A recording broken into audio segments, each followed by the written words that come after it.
এই হচ্ছে এখন গরুর পা রান্না করব।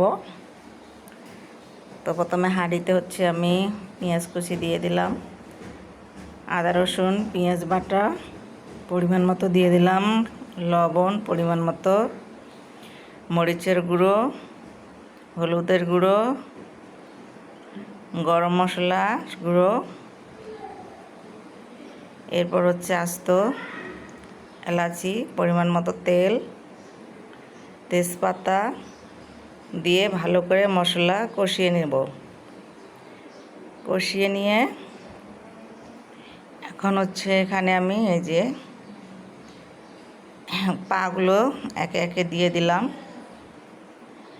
দিয়ে কিছুক্ষণ কষিয়ে নেব। কষিয়ে নেওয়ার পর এখন হচ্ছে ঝোলের পানি দিয়ে প্রেসারের মুখটা লেগে দিয়েছি। তো এই হচ্ছে সিদ্ধ হয়ে গিয়েছে। এখন আর একটু ঝোলের পানি দিয়ে নামিয়ে নেব।